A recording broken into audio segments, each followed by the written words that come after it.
ప్రభు యొక్క ఘనమైన నామాన్ని బట్టి ప్రతి ఒక్కరికి వందనాలు చెల్లిస్తూ ఉన్నాను. ఈ ఉదయకాలాన్ని ఆయన సన్నిధిని సమీపించేటువంటి వారందరూ మీ ఆలోచనలు ఎలాగున్నాయో మీరు తెలుసుకోగలగాలి. మీ కొరకు దేవుడు ఏదైతే దాచాడో అవి ఎంత శ్రేష్టమైనవో నువ్వు తెలుసుకోగలగాలి. ఆయన సన్నిధి నీలోనికి వచ్చినప్పుడు మాత్రమే నీ ఆలోచనలు ఎలాగున్నాయో, నీ ఉద్దేశాలు ఎలాగున్నాయో నువ్వు తెలుసుకోగలుగుతావు. దానిని బట్టి నీ స్థితి ఎలాగుందో ప్రభునందు నువ్వు కుదురుగా ఉన్నావో లేదనేది నువ్వు స్పష్టంగా తెలుసుకోగలుగుతావు. మార్కు సువార్త 10వ అధ్యాయము 17వ వచనం నుంచి కొన్ని వచనాలు చూసినప్పుడు, ఆయన బయలుదేరి మార్గంలో పోవచ్చుండగా ఒకడు పరిగెత్తుకొని వచ్చి ఆయన ఎదుట మోకాళ్ళుని, సద్బోధకుడు నిత్యజీవమునకు వారసుడొకటకు నేనేం చేయదనని అతన్ని అడిగాను. ప్రభు అయితే అన్నారు, నన్ను సత్పురుషుడని నువ్వెందుకు చెప్తూ ఉన్నావు? దేవుడు ఒక్కడే కదా, మరి ఎవడనూ సత్పురుషుడు కాడు అని కొన్ని ఆజ్ఞలు అతనితో చెప్తూ ఇవన్నీ నువ్వు చెయ్యు అని చెప్పాడు. అప్పుడు అతను అన్నాడు, బాల్యం నుంచి ఇవన్నీ నేను చేస్తూనే ఉన్నానని చెప్పాడు. అయితే ప్రభు అతన్ని చూచి అతన్ని ప్రేమించి, అయితే నీకు ఒకటి కొదువుగా ఉంది, నీవు వెళ్ళి నీ కలిగినవని అమ్మి పేదలకిమ్ము, పరలోకమందు నీకు ధర్మం కలుగును, నీవు వచ్చి నన్ను వెంబడించమని చెప్పాను. అతడు మిగిలి ఆస్తి గలవాడు గనుక ఆ మాటకు ముఖము చిన్నపుచ్చుకొని దుఃఖపరిచి వెళ్ళిపోయాను. అతను ఎంతో హుషారుగా దేవుని దగ్గరకు వచ్చాడు, ఎంత చక్కగా అతను మోకరించాడు, ఎంత చక్కగా అన్నీ చేస్తున్నానని చెప్పాడు. కానీ అతనికి ఏదైతే కొదవయి ఉందో దాని గురించి మాట్లాడినప్పుడు మాత్రం అతను చిన్నపుచ్చుకొని వెళ్ళిపోవడం అనేది చూస్తున్నాం. కనుక మన ఆలోచనలు, మన ఉద్దేశాలు అవి మనకు గొప్పగా ఉండొచ్చు. మనలాంటి ఆలోచనలు కలిగి ఉన్నటువంటి వారు మనల్ని పొగడొచ్చు. కానీ ఈరోజు ఆయన సన్నిధిలో ఆయన మాట కొరకు కనిపెట్టుకునేటువంటి వాళ్ళందరూ ఆయన మాటలు వినాలి. విన్నట్లయినప్పుడే తమ ఎలాగున్నామో తమ తెలుసుకోగలుగుతారు. ప్రభు అయితే ఎవరిని ఇబ్బంది పెట్టేవారు కాదు, కానీ ఆ యొక్క ధనవంతుడిని ఇబ్బంది పడడానికి ఆ మాటలు మాట్లాడలేదు, కానీ అతన్ని ప్రేమించి అతనికి చెప్పడానికి దేవుడు ఇష్టపడ్డారు.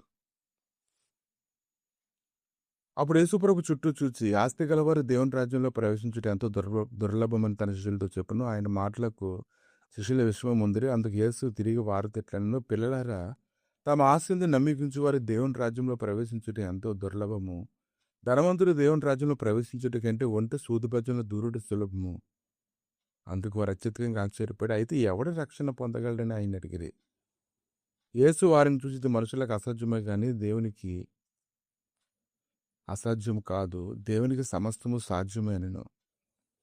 అప్పుడు పేతురైతే ఒక మాట వెంటనే అన్నాడు. 28వ వచనంలో, పేతురు, ఇదిగో మేము సమస్తమును విడిచిపెట్టి నేను వెంబడించితమని ఆయనతో చెప్పసాగాను. అందుకు యేసు ఇట్లనెను, నా నిమిత్తమును సువార్త నిమిత్తము నిండ్లనైనను, అన్నదమ్ములనైనను, అక్క చెల్లెండ్రనైనను, తల్లిదండ్రులనైనను, పిల్లలనైనను, భూములైనను విడిచిన వాడు ఇప్పుడు ఇహమంది హింసలతో పాటు నూరంతలుగా ఇండ్లను, అన్నదమ్ములను, అక్క చెల్లెలను, తల్లులను, పిల్లలను, భూములను రాబో లోకముందు నిత్యజీవమును పొందనని మీతో నిశ్చయముగా చెప్పుచున్నాను. మొదటివారు అనేకులు కడపటివారు అగుదురు, కడపటివారు మొదటివారు అగుదురు అనెను. ఈ యొక్క మాటలు చూడండి ఎలా ఉన్నాయో. అయితే అన్నిటిని విడిచిపెట్టి ఆయన వెంబడించాలా? ఈరోజు నీ ఆలోచన తలంపుల్లో ఇవన్నీ నీ ఆలోచన తలంపుల్లోకి వచ్చేసినప్పుడు నువ్వు ఆయన వెంబడించడం చాలా కష్టమైనటువంటి పని. ఎప్పుడు నువ్వు ఆయన వెంబడించగలవంటే నీ ఆలోచన తలంపుల్లో ఆ ఉండకుండా చూసుకోగలగాలి. అప్పుడు మాత్రమే నువ్వు ఆయనలోని సరిగా పరిగెత్తగలిగేటువంటి స్థితిలోని నువ్వు ఉంటావు. కనుక చాలామందికి చాలా రకాలైన ఆలోచనలు తినేస్తూ ఉంటాయి. వారు పనిచేస్తూనే ఉంటారు, కానీ పరధ్యానంగా ఉంటూ ఉంటారు. అనేక ఆలోచనలు తినేస్తూ ఉంటాయి. కనుక ఈ యొక్క ఉదయకాలాన్ని నువ్వు తెలుసుకోవాల్సిన విషయం ఏంటంటే, నీ ఆలోచన తలంపులు ఆయనకు నువ్వు ఇవ్వాలి. ఇహమంది హింసలతో పాటు నూరంతలుగా అని ఆయన మాట్లాడుతున్నప్పుడు నీ ఆలోచనలతో పోరాటమే నీకు హింస. వాటిని జయించగలగాలి. ఎప్పుడైతే వాటిని జయించగలుగుతావో ఖచ్చితంగా నువ్వు పరిగెత్తుతావు. కనుక ఈ ఉదయకాలంలో ప్రభువు మాట్లాడుతున్నటువంటి మాటలు కానీ మనం గమనించుకున్నట్లయితే ఏదైనా ఆయన ఆలోచనలకి నీ ఆలోచనలకి ఎంతో తేడా ఉండడాన్ని నువ్వు ఖచ్చితంగా నువ్వు చూస్తావు. అటువంటి ఆలోచనలన్నిటిని నువ్వు జయించగలగాలి. ఎప్పుడు దాన్ని నువ్వు జయించగలవంటే ఆయన మాట్లాడుతున్నటువంటి మాటలో ఉండేటువంటి సారం నువ్వు గ్రహించుకున్నప్పుడు, అప్పుడు మాత్రమే అపార్థం చేసుకోకుండా నువ్వు పరిగెత్తగలవు. అలా పరిగెత్తినప్పుడు నీ కొరకు దాచుకునేటువంటి బహుమానాన్ని బట్టి నువ్వు సంతోషించగలవు.